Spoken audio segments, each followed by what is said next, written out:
Okay, so have you ever like looked at somebody you know really well, Yeah. maybe even like someone in your family, Hmm. and their face just looks wrong?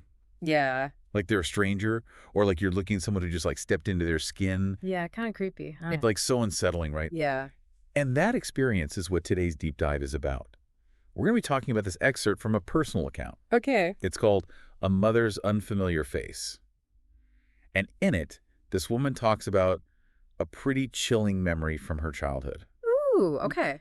Interesting. So, like, what's so powerful to me about this story is, like, how it takes us to this place where memory and, like, perception and maybe even, like, past trauma all kind of meet. Yeah, I mean, like the way our brains work, how we remember things, and how our experiences can shape how we see the world, it can get pretty complex. Exactly. Yeah. So, just to, like, set the scene, picture it, okay? This is a summer day, like mid-2000s. The narrator is, like, a preteen at the time. Okay.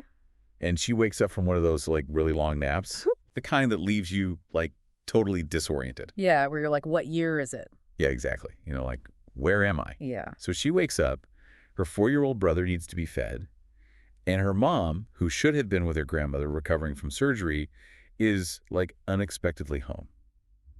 Interesting. So right away, it sounds like there might be some unusual circumstances going on. Yeah, and as the story unfolds, we get, like, these little glimpses into the family dynamics. Oh, okay. It's, like, hinted that the mom might be narcissistic, Uh, and the dad is kind of, like, emotionally absent, yeah. maybe even abusive. Uh-huh. Yeah. So there's already this sense of underlying tension, like something isn't quite right in this household. Yeah, exactly. Like, you get the feeling that something's off, Yeah. even before things really get weird. So now we get to, like, the moment that really just, like, throws everything off. Okay. The narrator walks into the kitchen, Uh-huh. and she finds her mom making a bottle for her brother. But everything about it just feels wrong. Oh, wow. Okay. Like, first of all, her mom is using up all of the, like, the pre-made formula, like, Hmm. all at once. Huh. That's weird. Like, why would you do that? Yeah. That's not how you usually make a bottle, right? Right. And she's, like, moving around with all this, like, frantic energy, like she's really agitated. Okay. And then there's her face. Like, her face, it just doesn't look right. Oh, so this is where the unfamiliar face part comes in. Yeah, like, the way she describes it, Yeah. it's more than just like, oh, my mom looks tired, or she's not wearing makeup. Right. It's like the shape of her face, her Yeah. nose, her jawline, even like the placement of her eyes. Wow. They all seem distorted. Like, she even says it was almost like a funhouse mirror image. That's really creepy. It's, like, deeply unsettling. Yeah. It makes you wonder what could cause someone to perceive another person's face in such a distorted way. Right. And, like, think about it. Have you ever woken up feeling, like, totally disoriented? Yeah, for sure. Like, how did your surroundings look? You know, you ever, like, bumped into something because you weren't fully awake yet?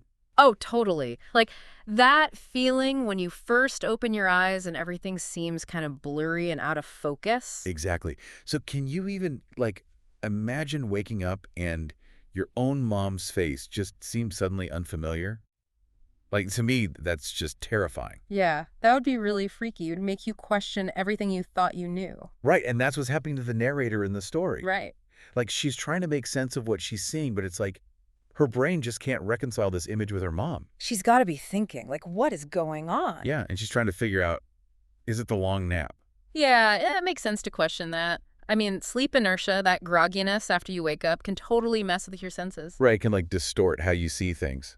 But even with that, the narrator's description, it feels like it goes beyond just blurry vision, you know? It's Yeah. like her mom's actions are off too. There's this thing where she describes her mom like aggressively stirring the bottle, Oh, yeah. like way more force than necessary. And then this intense, unblinking stare that her mom has. Yeah. Like it's like every little detail is contributing to this feeling that something is just not right. Right, it's like everything is amplifying that sense of wrongness. Yeah. And it's like you can feel that tension building, you know? Totally. And that's when the narrator's like primal instincts kick in. Mm-hmm. Her heart starts pounding and she like grabs her brother and runs to the safety of a neighbor's house. Yeah, and I think it's so fascinating how even in that, like, state of confusion and fear, the need to protect her brother just takes over. Absolutely. Like that fight or flight response kicks in and overrides everything else. Yeah, you just react. You don't even think. It's pure instinct. Right. And it's almost like, I don't know, like that fight or flight response heightens her senses even more making the distortion of her mom's face seem even more extreme. That's a good point. I mean, when you're in a heightened state of stress, your perception of things can definitely get amplified. Exactly. Like, even little things can seem much bigger and scarier when you're already feeling anxious. Right. But there's like another layer we got to consider here. Right. Oh, The narrator's own background. Growing up with a narcissistic mom where like she constantly had to walk on eggshells, be careful not to set her off, yeah. that could have like primed her to see threats. Even where they might not exist. Exactly. So you're saying, like, her past experiences could be shaping how she's seeing things in the present. Precisely. Okay. And she even mentions in the story that she has this tendency to blame herself for any problems in the household. Oh, wow. Like if something goes wrong, she automatically assumes it's her fault. Uh-huh. So it makes you wonder, could that guilt and anxiety she carries with her have also influenced her memory of this whole event? Yeah, like maybe she remembers it as being scarier and more distorted than it actually was because of her own internal struggles. Exactly. It's a chilling thought, right?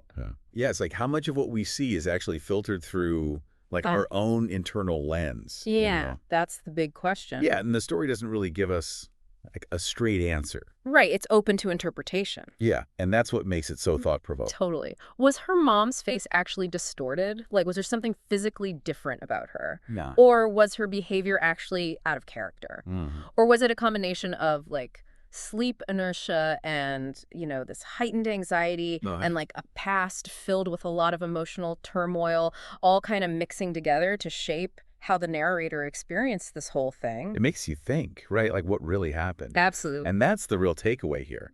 This deep dive, it's not just about like one woman's strange encounter.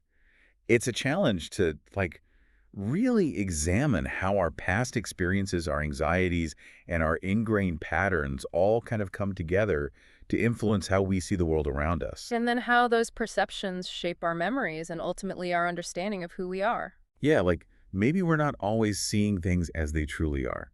Maybe we're seeing them as we are. That's a great way to put it. And that's something to like really think about. Absolutely. It's something we all need to be aware of. Yeah.